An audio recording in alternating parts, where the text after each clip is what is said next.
Janelle is on fire! When she was getting ready to buy the house, I just said to her, please, if you cannot buy something that's going to chew through our resources. Every time the kids talk to him about Robin, or I talk to him, it's like, that's his sacred cow. She's perfect. Don't dare talk about her. You better not. You better not. You dare! What are you gonna do about it? We are finally reaching the place in the season where, dare I say, we're starting to get a little more interaction from the cast. Kody has a sit down with Janelle, who's there to talk business, but Cody's there to talk, what will it take to get you to like Robin? How about, what if in this conversation where you're telling me my obsession with Robin is a problem, what if in that same conversation I take trying to get you to befriend Robin and make that the center of the conversation? What does that do for you? Does that do anything in regards to making you like Robin? Does that make you like her more? Can we get back together? Also, we have the long-anticipated debut of Meri's Carriage House! Let's get it going! Let's get to this season 18, episode 8 recap. To start things off, we have Christine's new boyfriend, David, meeting Peyton for the first time, who I'm sure feels a little beefed up sense of whatever, because he's the only boy. But David walks in, and Peyton is like, oh, hello, Richard. Hello, Richard. Tony's like, Richard, what's that from? Peyton's like, I didn't have the balls to call him a cool, bro. Richard? What show's that from? I just called you Richard. Oh, David. He's trying. Is that a line from Cheers? Or I bet it was Who's the Boss? Huh? Is there a Richard on Who's the Boss? There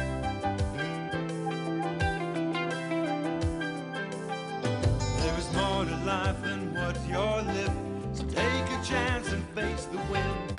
While Christine tells the kids about how David asked Grandpa permission to marry Mommy, like 2 days after meeting Mommy, truly the only person representing the audience here is Truly, who could not be less interested in Japanese sundaes. Oh my God, I'm sorry.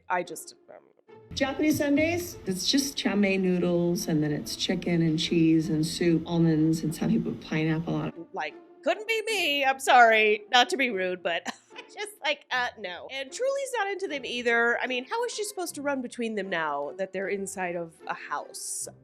She can't even get a running start because, oops, Mommy's fallen into the chow mein noodles. So she's really bored here. Did you guys fart in front of each other yet? You guys haven't farted in front of each other yet? I'm sorry, but you just know on date 1, Tony was ripping ass in front of McKelty. Like, nice to meet you. Let's get that out of the way. I fart, and I fart a lot, so. And then McKelty just stared him down like, you think that's a fart? I just sharted. Your move. Nothing really happens in this scene. Over in Flagstaff, we get this amazing Mel Gibson in the Patriot style Kody hair while he's doing whatever this is to the fire. While Robin gives us the shaky voiced worst part about Kody being a bad father to his other kids is how it's impacted my attraction to him. And he could totally sense that, and so now he just constantly is bricks that I'm gonna leave him. Okay, remember who you are. It's the guy who I saw loving his kids. And I feel like he's struggling with that right now. It's just him in a painful place, and him in a place of fear that I will leave him to. I'm sorry, you cannot ask me to invest in the idea of, feel sorry for us because Cody's been such a bad father. No. No, thank you. I won't. All right, the juicy part of this episode is when they have Kody and Janelle meet up in the attic of some restaurant. I'm going to go have lunch with Kody. I haven't seen him in person for a long time. You know Kody was out there just revving himself up in his truck because he enters this attic like he was shot out of a cannon. How's it going? Good. So, this is intimate. Hey, how's it going? This place is, this is intimate. What are we doing here? It's like, what, huh? Janelle right away is like, let's figure out Coyote Pass. I know that you've been not wanting to necessarily discuss the property, but let's kind of put our heads together because it's coming up. How are we going to divide, yada, yada, yada? We're still going through that. Janelle's like, well, we got to pay it off. Well, I don't feel like doing you any favors, Janelle. This is a man who in 2 seconds is about to ask why they can't keep the relationship alive. The I don't feel like doing her any favors guy. Gee, what a mystery. Wonder why she doesn't want to be with you. Which, by the way, paying someone the money you owe them is not doing Janelle a favor. This isn't you mowing your elderly neighbor's lawn. It's just what you're legally obligated to do. The next thing that Kody does boils my blood. Janelle is trying to talk business. She's trying to talk finances. And Kody chooses this moment. Not yesterday, not a month before, not a year before, but this moment when Janelle is trying to talk business to bring up, oh, hey, is there a chance we could get the gang back together? Can we get back together? Just not because I want to, but for like other bureaucratic reasons. Well, wait a second. You jumped to the end. What about us? What about you and me? I don't think we even exist in the same universe anymore. Look at her face. Janelle's like, huh? Is Robin behind this? No, I mean, is she literally behind you with her hand up your... What is happening? We haven't really talked about a relationship. We have had so many conversations where I've said, it's done, we're not compatible. Why are we talking about that? I feel like it's almost like a diversion tactic. Bingo. He doesn't want to talk finances. He doesn't want to have to divide the land up evenly. And under no circumstances does he want Janelle calling out on camera how he and Robin spent the bulk of the family's finances. Oh, wait. Please. I'm dying to get back with you.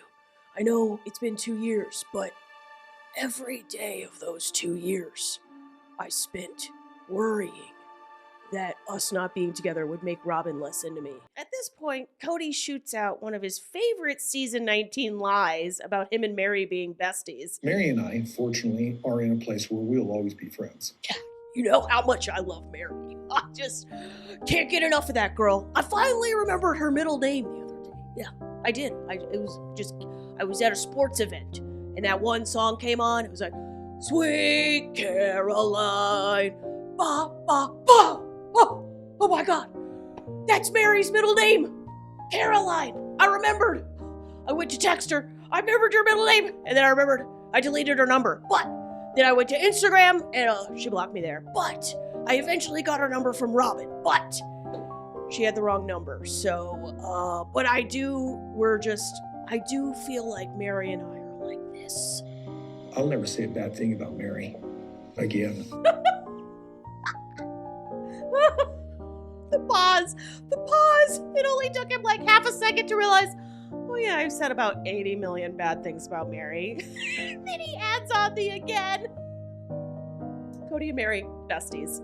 I talk about reconciling with her because I'd like to be back in graces with my children. I think it's a fake discussion for both of us. Well, this fake discussion gets a little real when Janelle starts spitting some cold hard facts at him. You know, you complain about my independence and I will complain about your selfishness and self-absorbed. Hey, something burning? Oh, wait, it's you because you just got burnt. You're a little bit. Is that in the past 2 years with the divorce? I always felt like your life centered so much about Robin's house. Well, in the past 2 years. But even before that, it felt like I wasn't as important. Thank God somebody is finally willing to call out on camera, besides the kids, Kody's favoritism of Robin. Who's ready to defend herself? I don't know. I feel like anytime Kody makes a choice and they don't like it, I get blamed. Because when he makes one they don't agree with, it's almost always to benefit you. There's this new concept that I have Kody just wrapped around my little finger and... New? She said new. There's this new concept. How long have we been talking about Robin's influence over Kody? Like, since season 1? Then Robin has just run out of things to say in confessional. She gives us The oldie but a goodie defense. Kody is not one to be run by one of his wives. Just the remix this time. If you know Kody Brown, you know he's not to be controlled. If you know Kody Brown, you know he's not to be controlled. If you know Kody Brown, you know he's not to be controlled. Kody is not somebody to be run by one of his wives. No, he's not to be controlled. The guy's an idiot. He wouldn't know if someone was manipulating them if they straight up told him to his face, I've been manipulating you. He would be like, that's impossible. Not possible for me to be manipulated. In the conversation with Janelle, Kody brings up one of the funniest storylines I've ever had the pleasure of witnessing on this show. The fact that Janelle refuses to be friends with Robin. You don't have little kids. Does that mean that the generation gap between you and Robin is too much to actually bridge? I don't find I have much in common with her. He doesn't know how to compute. Look at his face. He thinks, he's like, what? You guys don't all see her as a perfect diesel jeans model? What? Janelle doesn't want anything to do with her. I find I don't have much in common with someone who lies constantly. It's always really bugged me, the slight southern accent, even though she definitely didn't grow up in the South. I can remember one time we were traveling and you started getting mad at me about a conversation that I had had with her years ago when she was getting ready to buy the house. And I just said to her, please, if you cannot buy something that's going to chew through our resources. Well, that was dumb. Robin obviously went chomping on that bank account like a Pac-Man. Like, tastes better knowing I've been asked not to eat it all. I mean, come on, Janelle. This is Robin. 2-week honeymoon, even though my husband has 13 other kids, Brown. And apparently she ran right over to Kody to tattle that Janelle was being mean. And we all agreed she was amiable with me, but apparently she went and pulled on me to Kody. And Cody's like, well, you were so mean to Robin about blah, blah, blah. Wow. Janelle is literally describing the step-by-step process that Robin has used to keep herself at the top of the food chain. They have what Janelle says, and Robin confirms, is an amiable conversation, which, by the way, very reasonable for Janelle to ask Robin not to spend all of their money on just one wife. But then Robin goes and tells Kody about the conversation. I didn't tattle on Janelle. I just told Kody that Janelle and I were in agreement about not buying my home. And then it turned into some big, huge thing. And I got into trouble with Janelle because Kody got after her. You see what she did there? She took a situation where she went to Kody and whatever was said between them, the result was Kody going to Janelle and being like, why are you so mean to Robin? And said, no, Janelle isn't the one who got tattled on. I'm the one who got tattled on. When Janelle tattled to Kody about me tattling on her. So, see? I'm the victim. Cody's not coming to you asking you, why were you so mean to Janelle? No, he's going to Janelle and he's metaphorically bending her over his lap like, never be mean to daddy's favorite. Of course, Cody's reaction to Janelle bringing up Robin is, Don't go down that road. how dare you talk about my precious like that? You don't ever mention the greatest woman who's ever walked this earth to me unless you want to see my inner Teresa from Real Housewives of New Jersey come out. I will flip this table on you. We're trying to heal things. More destruction isn't going to help us here. Yeah, well, we're really trying to heal our public image right now. You pointed out my obsession with Robin. It's going to ruin all the plans we made with Jerry. Who's Jerry? Our PR guy. He's really good. He told me to double down on my obsession with Robin. He told me to find something safe and benign to talk about, like a celebrity couple's divorce. And he told me just constantly mention it as like a distraction from what a terrible father I am. After Kody scolds Janelle, she's just like, yeah, okay, I don't want to talk about getting back together then. Okay, if I can't talk freely, then let's just leave it as I don't really want to. It's like he just doesn't want to go there. That's his sacred cow. She's perfect. Don't dare talk about her. I'm like, well, dude, how do you expect to be in a plural marriage with me? Oh, that's easy. He doesn't. Gabe was right. This is exactly what Kody wanted. And if Kody did have any real interest in getting back together with Janelle, he wouldn't be forbidding her from bringing up Robin's name. But enough of that nonsense. We have a carriage house reveal to get to. I get to finally see my carriage house. Blair has been here working on it. We're ready for you. Is it ready?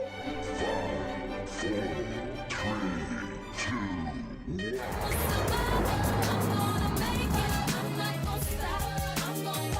is like a very, very good birthday present for me this year. It's just good timing. Meri could be coming across like a sad castaway this season. But for me, her storyline has been all about empowerment and having her post-Kody glow up. And dear God, I hope eventually a book. Because if she doesn't give us that book release she's been teasing for a long time now, we're gonna be the first audience ever to collectively die of blue literature book. It is Meri's birthday today in this episode. It was also Kody's, but nobody gives a crap about that. We are here to celebrate Meri, and she is rocking the Bold Choices Make Good Stories hoodie today. Another LuLaRoe fave. Meri is already getting teary-eyed before the reveal. I'm so excited. You ready? Yes. No, I am not. Give me a second. I'm ready. No, not yet. Okay, I'm ready now. No, not yet. Okay, hold on. Let me close my eyes. No, let me open them. After you. Oh, it's really pretty. It's really pretty. Even the rooster in the background is happy for Meri. Oh my gosh. We get the reveal, and it's very nice. A very cozy space. Looks to me like a small clothing boutique banged a kitchen, and this is the result. But I don't know.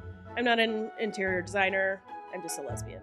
Y'all can tell me in the comments whether this is amazing or not. Probably my favorite thing in the new space is this cool desk lamp. Meri starts talking about her vision for the B&B, and we get a flashback that I, for once, was not annoyed by, because I had completely forgotten the way Meri abruptly ends this conversation the second she finds out they're not going to help her with the down payment. All that money, we just don't have it. So I actually will probably leave right now and go do a sale and start making that other $40,000. So don't expect me to be at any family functions or anything. I actually just made a sale right now, as you were wasting your time not making a sale. Yeah, don't expect me to come to the next Rosh Hashanah, okay? I'm out. Also, Robin's ridiculous jewelry meetings. Have fun doing those without me. Also, Kody, your hair is stupid. And I'm not paying for any more of your special hair care gel, okay? It's falling out anyways. It's not working. They take us up to the workout space upstairs, and they just use it as B-roll footage, but my favorite part of this whole upstairs scene is Meri looking like she's showing Blair how to do squats. Like, she's like, this is a squat, okay? Blair's like this? No, this. This? No, Blair. Like this. I love the three-way hug Jen, Blair, and Meri have in the new carriage house. And there's this great quote Meri ends the scene with. If they don't want you at their table, make your own. Make your own. Come join me at my table, my friends. Meri's all, come join me at my table. And they just kind of look at her and she's like, no, literally, Neil, we're shooting a scene. Has anyone here ever shot a scene? This is television. Come on. Meri blows her birthday candles out, and I am always more disappointed we don't get a little bit more of Meri's Parowan friends, but I guess that's like not on production. They have a geography problem. Like, everyone on the show has gone like this all across the country, so I really don't know what they're gonna do going forward. The fight with Kody and Janelle at Josephine's continues. But the fact that there's these sacred cows that I can't talk about freely to you about my emotions and my feelings is a big indicator of some things that are wrong. But you can't talk to me about your feelings or your emotions. No, she can't. You just told her to shut the hell up when it comes to Robin. What do you think she wants to talk about? How you wearing gloves so much has emotionally impacted her? No, she wants to talk about the elephant in the room. She wants to talk about the very thing you have taken off the table. Janelle has a card. It says victim on it. She likes to play it. Oh my God! All you do is make yourself the victims. Let's see. They stuck us in a corner at the wedding. They gossip about us. They betrayed me. They stole Robin's opportunity to live her dream plural marriage life. They abandoned us. They kicked me out of my club. They turned my children against me. They treated Robin bad. It just goes on and on and on and on. If that's not I'm a victim type behavior, then I don't know what it is. I just don't know if we really work. I feel like I ever would be on an equal playing ground. Janelle keeps trying to explain things to Kody, which he's made it very difficult for her to do by forbidding her from mentioning Robin. But she does say, like, I need things to be on an equal playing field. I want to be able to The talk playing to you. field is always equal. Okay, see, this is... Janelle's like, all right, this is pointless. He's not even going to acknowledge reality here. He's literally telling me what I am and am not allowed to talk about in this conversation. But we're all in an equal field.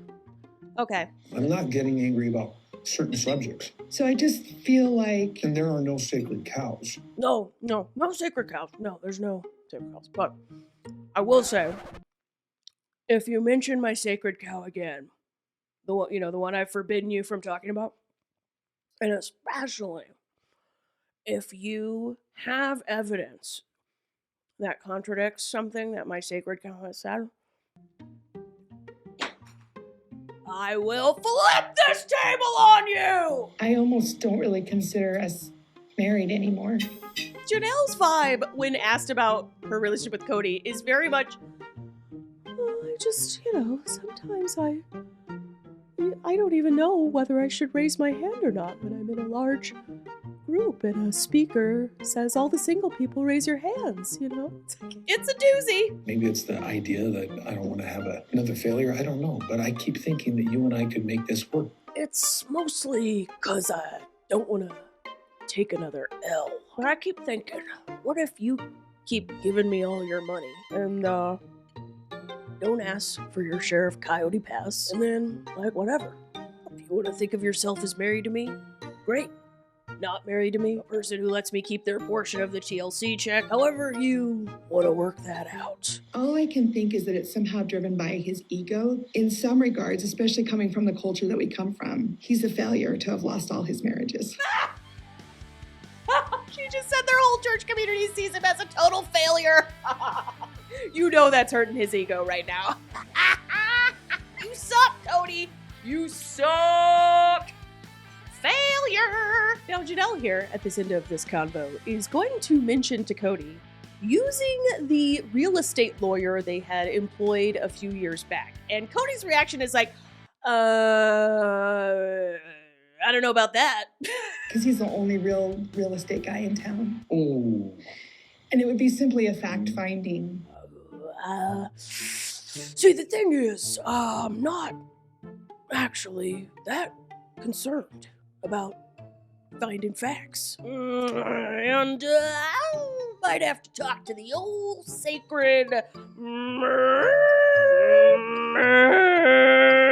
sacred cow about that one before we get the lawyers involved.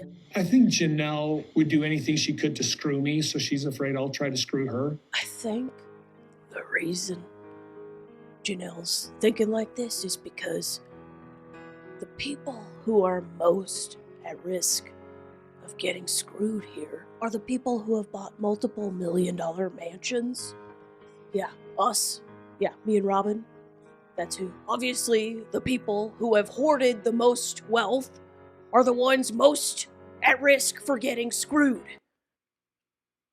That's believable, right? Where I'm at is I'm bitter, and I don't care. Finally, a truthful statement coming from Kody with that psychotic grin on his face. He's bitter that they made him look bad, and he doesn't actually care that he's estranged from half his children. So you worry about what you're going to do, and I'll worry about what I'm going to do. But also, why can't we work things out? I'm getting deja vu because this is exactly how Kody treated Meri 2 episodes ago, pretending her leaving after 10 years was fast. Okay, see y'all next week for another sesh of me ripping Kody to shreds.